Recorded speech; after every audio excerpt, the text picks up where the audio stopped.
இறைவனின் திருமுன் வாருங்கள், இன்னிசை பாடி வாழ்த்துங்கள்.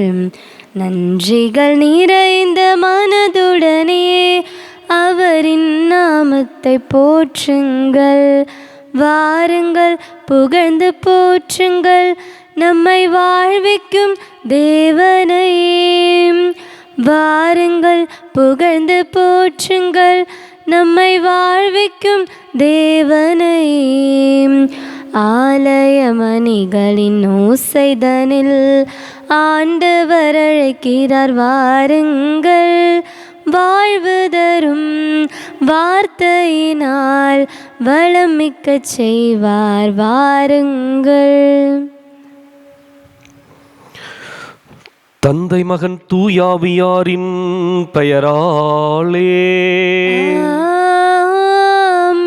நமக்காக பலியாகி உயிர்த்தெழுந்த நம் தலைவராகி இயேசு கிறிஸ்துவின் அருளும் கடவுளின் அன்பும் தூயாவியாரின் தோழமையும் உங்கள் அனைவரோடும் இருப்பதாக.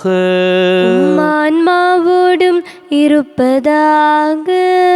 இயேசு கிறிஸ்துவிற்குரிய அருமையான சகோதர சகோதரிகளே, உங்கள் அனைவரையும் இன்றைய திருப்பலிக்கு வருக என அன்போடு அழைக்கின்றேன். மனிதருக்கு வெளியே இருந்து உள்ளே செல்வதல்ல, மனிதனின் உள்ளே இருந்து வெளியே வருவதே ஒரு மனிதனை மாத்திரமல்ல, சுற்றி இருக்கின்ற மனிதர்களையும் தீட்டுப்படுத்தும் என்று சொல்லி ஆண்டவர் இயேசு இன்றைக்கு மனித வாழ்க்கையினுடைய தவறான மனப்போக்கை அவர் சுட்டி காட்டுகின்றார். இன்றைக்கு நாம் எந்த எண்ணங்களோடு சிந்தனைகளோடு வாழ்கின்றோமோ அதுவே நமக்கு வாழ்வாக அமையும். நல்ல எண்ணங்களும் சிந்தனைகளும் நல்ல வாழ்வாகவும், தீய எண்ணங்களும் சிந்தனைகளும் நம்மையும் கெடுத்து பிறரையும் கெடுக்கின்ற தீய வாழ்வாக உருவாகும் என்பதிலே சந்தேகமில்லை. எப்படிப்பட்ட எண்ணங்கள், எப்படிப்பட்ட சிந்தனைகள் நமக்குள் விதைக்கப்பட்டிருக்கின்றன என்பதை சிந்தித்து பார்த்தவர்களாக இந்த திருப்பலியில் பங்கேற்போம். சகோதர சகோதரிகளை, தூய மறை நிகழ்வுகளை கொண்டாட நாம் தகுதி பெறும் பொருட்டு நம் பாவங்களை ஏற்றுக்கொள்வோம்.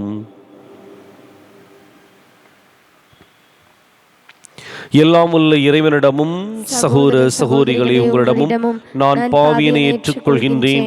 ஏனெனில் சிந்தனையாலும் சொல்லாலும் செயலாலும் கடமையில் தவறியதாலும் பாவங்கள் பல செய்தேன். என் பாவமே, என் பாவமே, என் பெரும் பாவமே. ஆகையால் எப்போதும் கன்னியான புனித மரியாவையும் வானதூதர் புனிதர் அனைவரையும் சகோதர சகோதரிகளே உங்களையும் நம் இறைவனாகிய ஆண்டவரிடம் எனக்காக வேண்டிக் கொள்ள மன்றாடுகின்றேன்.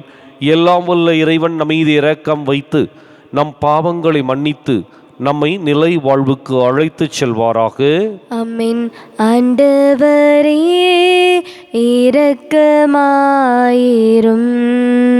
ஆண்டவரே இரக்கமாயிரும்.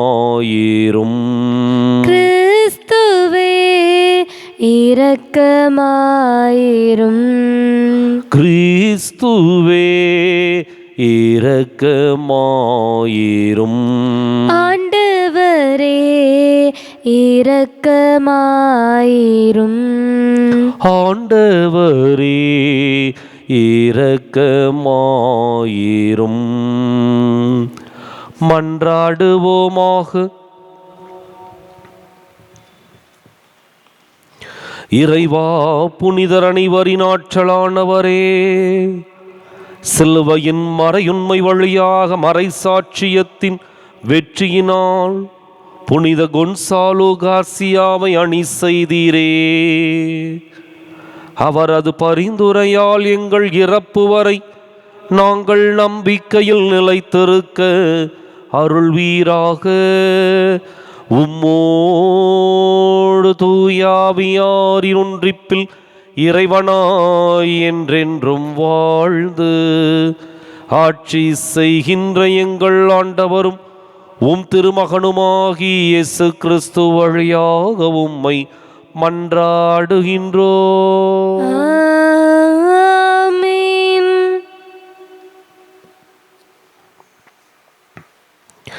இன்றைய திருப்பலியானது ஜெர்மீனா கருத்துப்படி சம்பத்குமார் தெரசா சின்ன சௌரி ஆண்மலை பாட்டிக்காகவும், சாயத்துறை பீட்டர் சோஃபியா டேனியா டாலியா இவருடைய கருத்துப்படி நன்றியாகவும், பவுல் குரூஸ் மரிய புஷ்பம் கருத்துப்படி ஃபெல்சியா ஃபெபியா ஜோஷ்வா தேர்வு எழுதுகின்ற ஞானத்திற்காகவும் சிறப்பாக கற்றுத்தேரவும் ஒப்பு கொடுக்கப்படுகின்றது.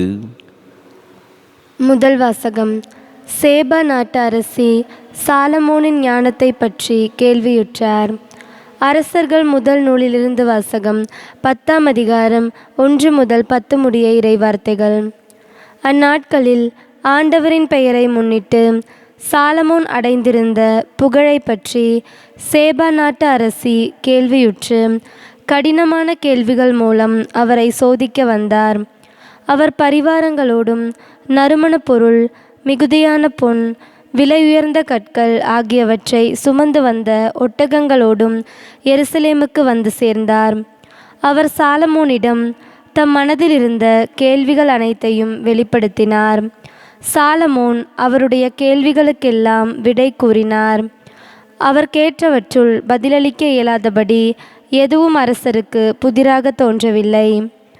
சேபாவின் அரசி சாலமோனுக்கு இருந்த பல்வகை ஞானம், அவர் கட்டியிருந்த அரண்மனை, அவர் உண்டு வந்த உணவு வகைகள், அவருடைய அலுவலரின் வரிசைகள், பணியாளர்களின் சுறுசுறுப்பு, அவர்களுடைய சீருடை, பானம் பரிமாறுவோரின் திறமை, ஆண்டவரின் இல்லத்தில் அவர் செலுத்திய எரிபலிகள் ஆகியவற்றை கண்டு பேச்சற்று போனார்.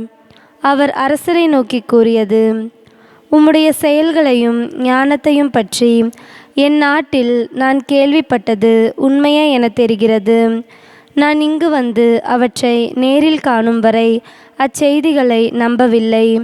இப்பொழுதோ இங்குள்ளவற்றில் பாதியை கூட அவர்கள் எனக்கு சொல்லவில்லை என அறிகிறேன். உண்மையில் நான் கேள்விப்பட்டதை விட ஞானமும் செல்வமும் மிகுதியாயிருக்கின்றன. உம்முடைய மனைவியர் நட்பேறு பெற்றோர், எப்போதும் உமக்கு பணிபுரிந்து உம்முடைய ஞானம் நிறைந்த மொழிகளை கேட்கும் உம்முடைய பணியாளரும் நட்பேறு பெற்றவரே. உம்மீது பரிவு கொண்டு உம்மை இஸ்ரவேலின் அரியணையில் அமர்த்திய கடவுளாகிய ஆண்டவர் போற்றி போற்றி. ஆண்டவர் இஸ்ரவேலின் மீது என்றென்றும் அன்பு கொண்டுள்ளதால் அவர்களுக்கு நீதி நியாயம் வழங்க உம்மை அரசராக ஏற்படுத்தியுள்ளார். அவர் ஏறத்தாழ 4800 கிலோ பொன், ஏராளமான நறுமணப் பொருள்கள், விலையுயர்ந்த கற்கள் ஆகியவற்றை அரசருக்கு அளித்தார். சேபாவின் அரசியிடமிருந்து வந்தது போல அத்துணை நறுமணப் பொருட்கள் அரசர் சாலமோனுக்கு அதன் பிறகு வந்ததே இல்லை. இது ஆண்டவர் வழங்கும் அருள்வாக்கு. இறைவா உமக்கு நன்றி. பதிலுரை பாடல் பல்லவி.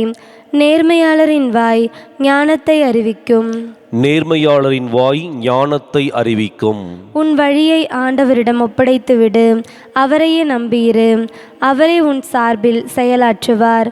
உன் நேர்மையை கதிரொளி போலும் உன் நாணயத்தை நண்பகல் போலும் அவர் விளங்கச் செய்வார். பல்லவி. நேர்மையாளரின் வாய் ஞானத்தை அறிவிக்கும். நேர்மையாளரின் வாய் ஞானத்தை அறிவிக்கும். நேர்மையாளரின் வாய் ஞானத்தை அறிவிக்கும். அவர்கள் நீதியை எடுத்துரைக்கும். கடவுளின் திருச்சட்டம் அவர்கள் உள்ளத்தில் இருக்கின்றது. அவர்களின் கால்கள் சறுக்குவதில்லை. பல்லவி. நேர்மையாளரின் வாய் ஞானத்தை அறிவிக்கும். நேர்மையாளரின் வாய் ஞானத்தை அறிவிக்கும். நேர்மையாளருக்கு மீட்பு ஆண்டவரிடமிருந்தே வருகின்றது. நெருக்கடியான நேரத்தில் அவர்களுக்கு வலிமையும் அவரே. ஆண்டவர் துணை நின்று அவர்களை விடுவிக்கின்றார். பொல்லாரிடமிருந்து அவர்களை விடுவிக்கின்றார்.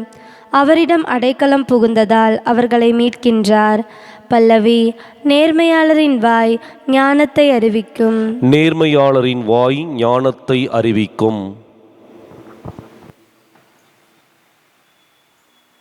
அல்லேலூயா அல்லேலூயா அல்லேலூயா அல்லேலூயா அல்லேலூயா அல்லேலூயா அல்லேலூயா அல்லேலூயா.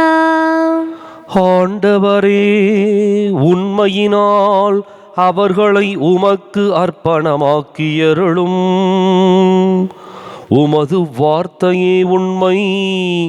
அல்லேலூயா அல்லேலூயா அல்லேலூயா அல்லேலூயா அல்லேலூயா. ஆண்டவர் உங்களோடு இருப்பாராக. உம் ஆன்மாவோடும் இருப்பாராக. புனித மாற்கு எழுதிய நற்செய்தியிலிருந்து வாசகம். ஆண்டவரே மாற்றி உமக்கே. அதிகாரம் 7, இறைவாக்கியங்கள் 14 முதல் 23 முடிய. அக்காலத்தில் இயேசு மக்கள் கூட்டத்தை மீண்டும் தம்மிடம் வரவழைத்து அவர்களை நோக்கி, நான் சொல்வதை அனைவரும் கேட்டு புரிந்து கொள்ளுங்கள். வெளியே இருந்து மனிதருக்குள்ளே சென்று அவர்களை தீட்டுப்படுத்தக்கூடியது ஒன்றுமில்லை. மனிதருக்கு உள்ளே இருந்து வெளியே வருபவையே அவர்களை தீட்டுப்படுத்தும். கேட்கச் செவியுள்ளோர் கேட்கட்டும் என்று கூறினார். அவர் மக்கள் கூட்டத்தை விட்டு வீட்டிற்குள் வந்தபோது அவருடைய சீடர் அவரிடம் இந்த ஓமையை பற்றி கேட்க, அவர் அவர்களிடம், நீங்களுமா இந்த அளவுக்கு புரிந்து கொள்ளாமல் இருக்கிறீர்கள்? வெளியே இருந்து மனிதருக்குள்ளே செல்லும் எதுவும் அவர்களை தீட்டுப்படுத்த முடியாது என உங்களுக்கு தெரியாதா? ஏனென்றால் அது அவருடைய உள்ளத்தில் நுழையாமல் வயிற்றுக்கு சென்று கழிப்பிடத்திற்கு போய்விடுகிறது என்றார். இவ்வாறு அவர் எல்லா உணவுப் பொருள்களும் தூயன என்று குறிப்பிட்டார். மேலும் மனிதருக்கு உள்ளே இருந்து வருவதே அவர்களை தீட்டுப்படுத்தும்.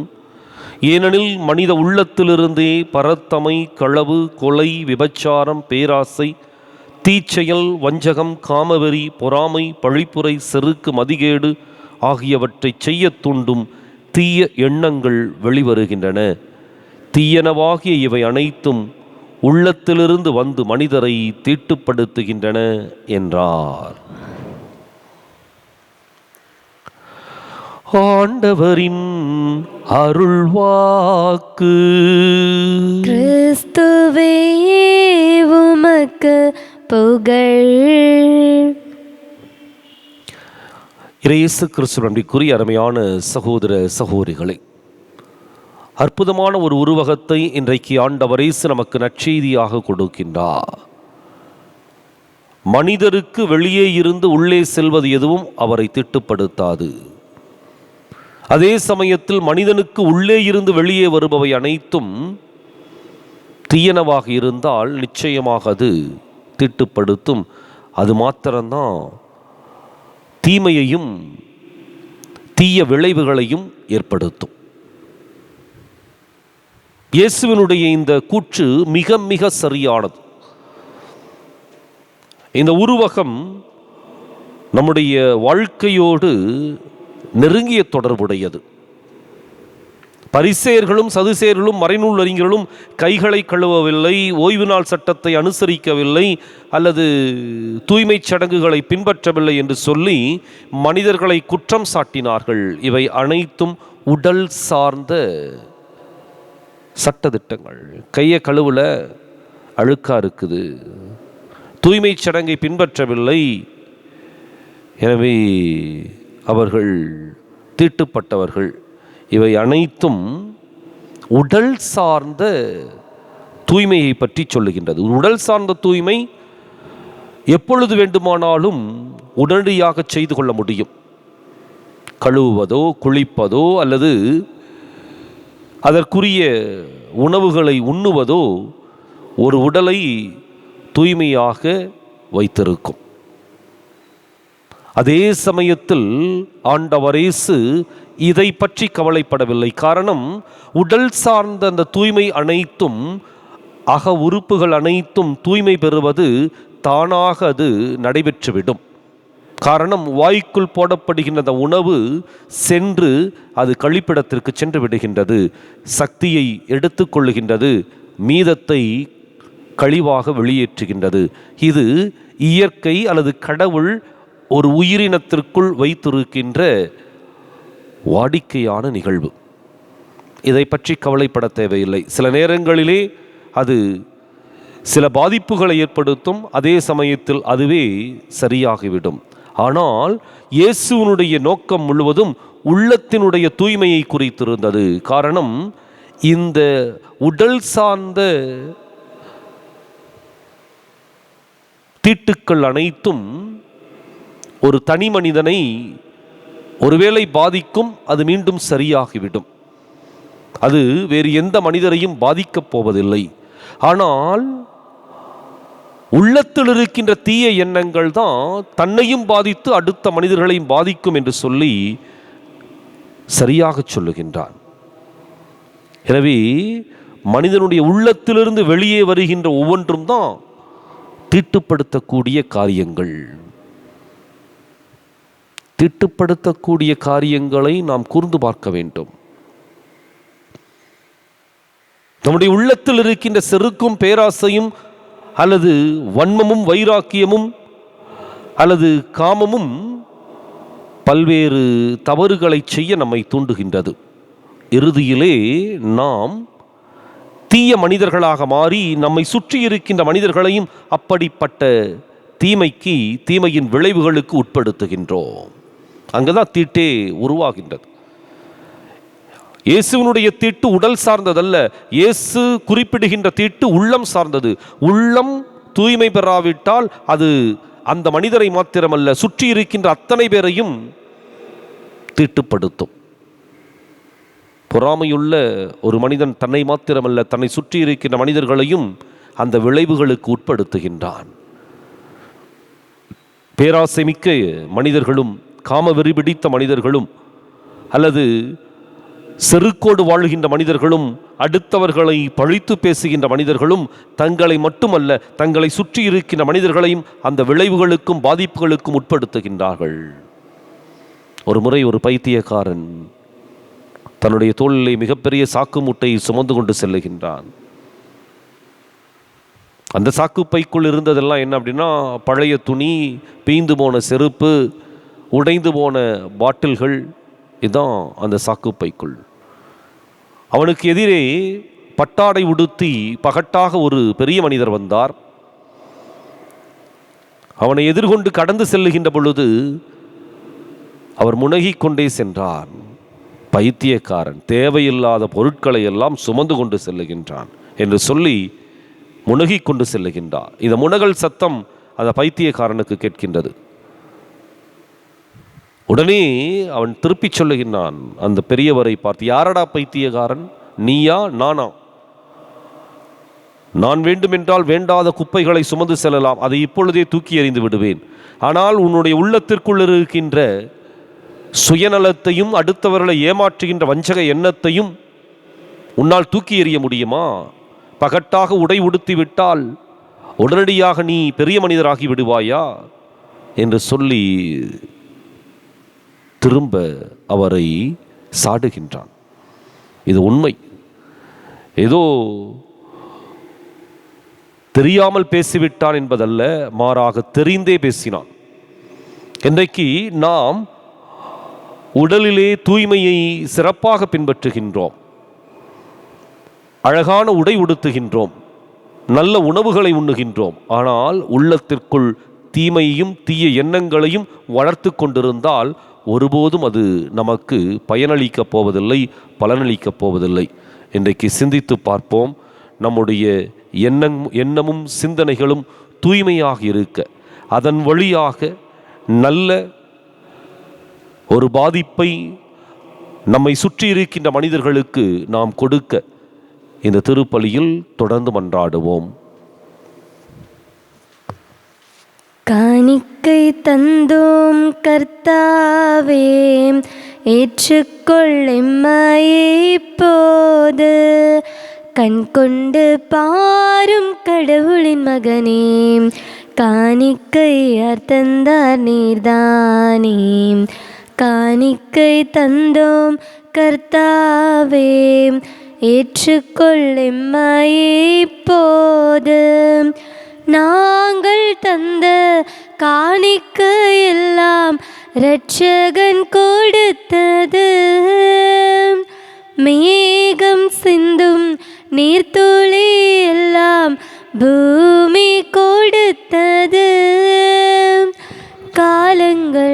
மாறும், கோலங்கள் மாறும், காலங்கள் மாறும், கோலங்கள் மாறும், ஆகாயம் மாறும் கடவுளின் மகனே, ஆனாலும் முன்னன்பு மாறாது. காணிக்கை தந்தோம் கர்த்தாவே, ஏற்றுக்கொள் எம்மையே இப்போது. கண் கொண்டு பாரும் கடவுளின் மகனே, காணிக்கை யார் தந்தார் நீதானே.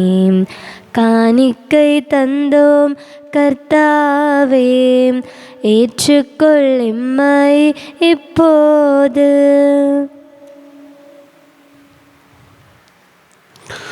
சகோதர சகோதரே, என்னுடையதும் உங்களுடையதுமான இப்பலி எல்லாம் வல்ல தந்தையாக இறைவனுக்கு ஏற்றதாகும்படி மன்றாடுங்கள். ஆண்டவர் தம் திருப்பெயரின் புகழ்ச்சிக்காகவும் மாட்சிக்காகவும் நமது நன்மைக்காகவும் புனித திராவையின் அனைத்து நலன்களுக்காகவும் உமது கையிலிருந்து பலியை ஏற்றுக்கொள்வாராக. ஆண்டவரே, புனித கொன்சாலோ கார்சியாவின் மதிப்புக்கு உரிய மறை சாட்சியத்தின் நினைவு கொண்டாட்டத்தில் இத்திருப்பீடத்தின் மீது நாங்கள் வைத்துள்ள காணிக்கைகளை கனிவுடன் கண்ணோக்கியருள உம்மை வேண்டுகின்றோம். அதனால்வும் அடியார்களாகிய நாங்கள் நிறைவேற்றும் அதே மறை நிகழ்வுகள் வழியாக நாங்கள் தூய்மை பெற அருள்வீராக.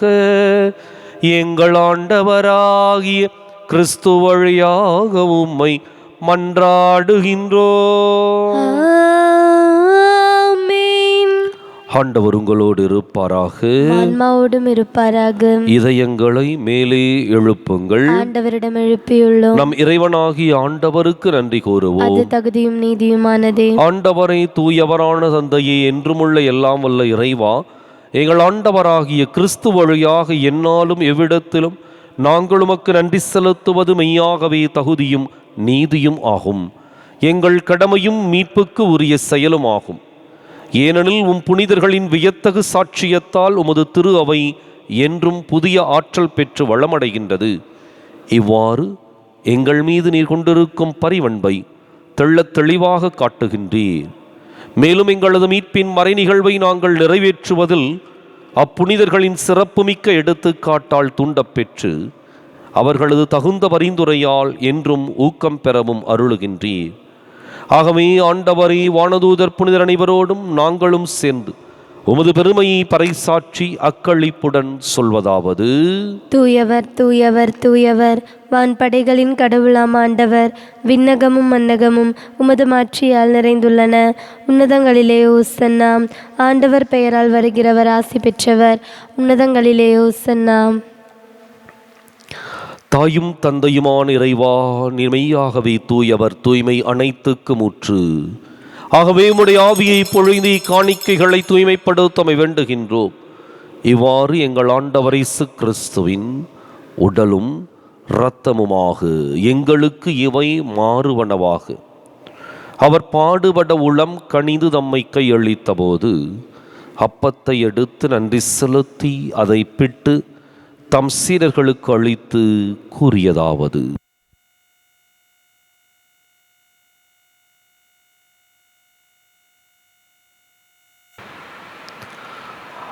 அனைவரும் இதிலிருந்து பெற்று உண்ணுங்கள், ஏனெனில் இது உங்களுக்காக கையளிக்கப்படும் என் உடல்.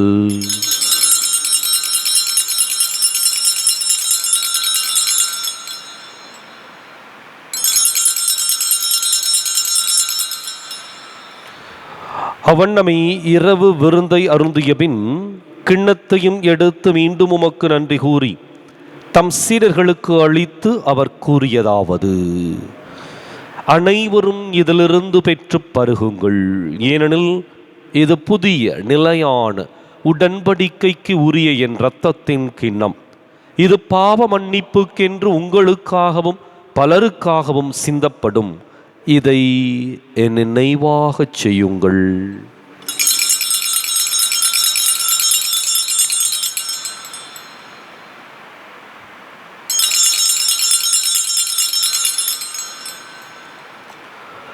நம்பிக்கையின் மறை பொருள். சுனிராண்டவர் எனக்காய் பிறந்தீரே, மரித்து உயிர்த்தீரே, மீண்டும் வருவீரே. ஆகவே ஆண்டவரே, நாங்கள் கிறிஸ்துவின் இறப்பினையும் உயிர்ப்பினையும் நினைவுகூர்ந்து வாழ்வு தரும் அப்பத்தையும் மீட்பளிக்கும் கிண்ணத்தையும் உமக்கு ஒப்புக் கொடுக்கின்றோம். உம் திருமுன் நின்று உமக்கு ஊழியம் புரிய தகுந்தவர்களை நீங்களை ஏற்றுக்கொண்டீர். எனவே உமக்கு நன்றி செலுத்துகின்றோம். மேலும் கிறிஸ்துவின் உடலிலும் இரத்தத்திலும் பங்கு கொள்ளும் எங்களை தூய ஆவியார் ஒன்று சேர்க்க வேண்டுமென உம்மை தாழ்மையுடன் மன்றாடுகின்றோம். ஆண்டவரே, உலகெங்கும் பரவியிருக்கும் உமது திரு அவையை நினைவு கூர்ந்தருளும். எங்கள் தலைமை தந்தை பிரான்சிஸ், எங்கள் மறைமாவட்ட தலைமை தந்தை பீட்டர் அபீர், எல்லா திருநிலையினராகிய அனைவரோடும் உமது திரு அவை அன்பில் நிறைவு பெறச் செய்தருளும். மேலும் உயிர்த்தெழும் எதிர்நோக்குடன் துயில் கொள்ளும் எங்கள் சகோதரர் சகோதரிகளையும் இறந்தோர் அனைவரையும் இரக்கத்துடன் நினைவு கூர்ந்து உமது திருமுக ஒளியினுள் ஏற்றருளும். எங்கள் அனைவர் மீதும் இரக்கமாயிரும். கடவுளின் கன்னித்தாயான புனித மரியா, அவருடைய கணவரான புனித யோசேப்பு, புனித திருத்தூதர்கள், இவ்வுலகில் நமக்கு உகந்தவராயிருந்தோர் ஆகிய புனிதர் அனைவருடனும் நாங்கள் நிலை வாழ்வில் பங்கு கொள்ளும் தகுதி பெற்று உம் திருமகன் இயேசு கிறிஸ்து வழியாக உம்மை புகழ்ந்தேத்தும் வரமருள உம்மை மன்றாடுகின்றோம்.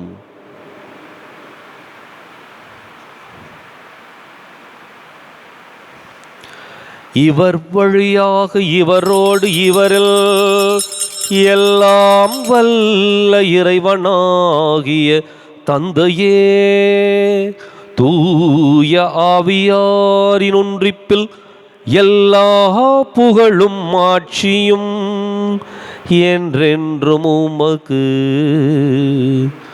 உரியதே.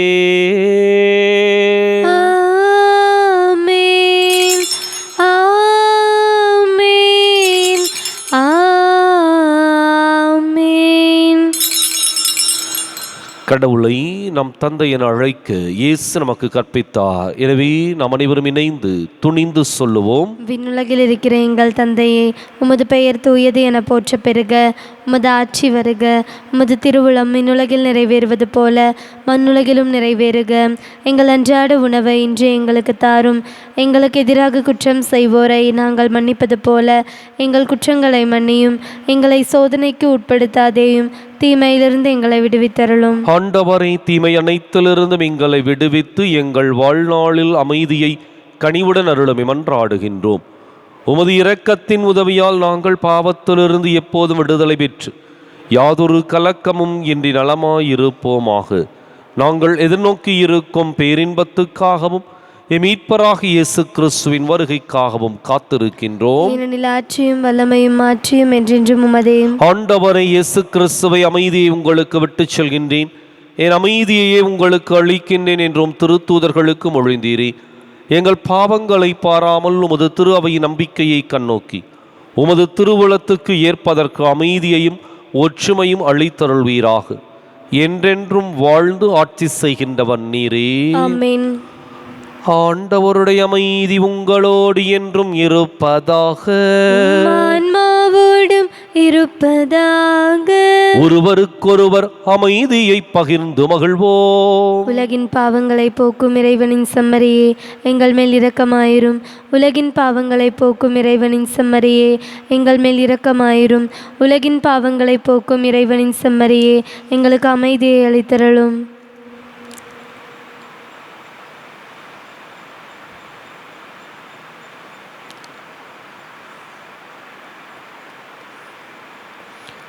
இதோ இறைவனின் செம்மறி, இதோ உலகின் பாவங்களை போக்குகின்றவர்.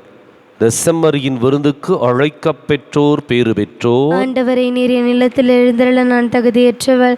ஒரு வார்த்தை மட்டும் சொல்லி அருளும், எனது ஆன்மா நலமடையும்.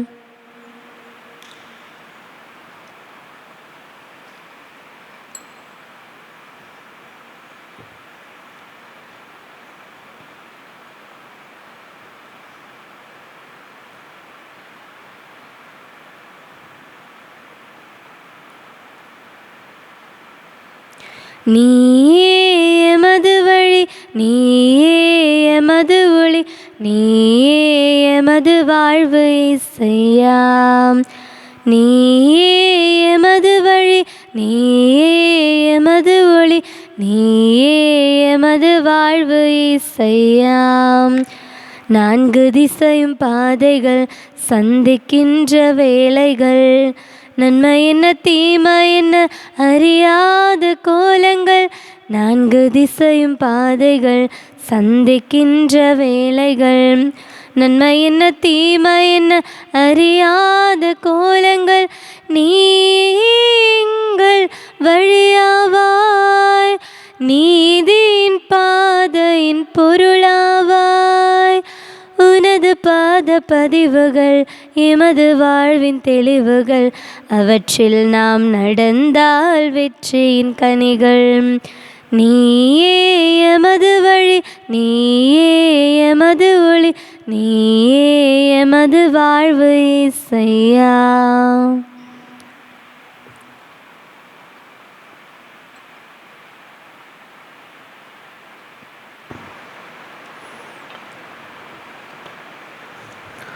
மன்றாடுவோமாக. ஆண்டவரே, விண்ணகத் திருவுணவால் ஊட்டம் பெற்ற நாங்கள் உம்மை வேண்டுகின்றோம். புனித கொன்சாலோ கார்சியாவின் எடுத்துக்காட்டால் திருமகனின் அன்பு பாடுகள் இவற்றின் அடையாளங்களை எங்கள் இதயங்களில் தாங்கிக் கொண்டு நீடிய அமைதியின் கனியை என்றும் சுவைப்போமாக. எங்கள் ஆண்டவராகிய கிறிஸ்து வழியாக உம்மை மன்றாடுகின்றோம். ஆண்டவர் உங்களோடு இருப்பாராக, ஆன்மாவோடும் இருப்பாராக. எல்லாம் வல்ல இறைவன் தந்தை மகன் தூயாவியார் உங்களுக்கு ஆசி வழங்குவாராக. கிறிஸ்துவின் அன்பிலும் அருளிலும் வாழ சென்று வாருங்கள். திருப்பலி நிறைவேறிற்று. இறைவனுக்கு நன்றி. மாசில்லா கண்ணியே மாதாவே, உன்மேல் நேசமில்லாதவர் நீசரே ஆவார். வாழ்க வாழ்க வாழ்க மரியே, வாழ்க வாழ்க வாழ்க மரியே. மூதாதை தாயார் செய் முற்பவமற்றாய், ஆதி இல்லாதோனை மாதேனி பேச்சாய். வாழ்க வாழ்க வாழ்க மரியே, வாழ்க வாழ்க வாழ்க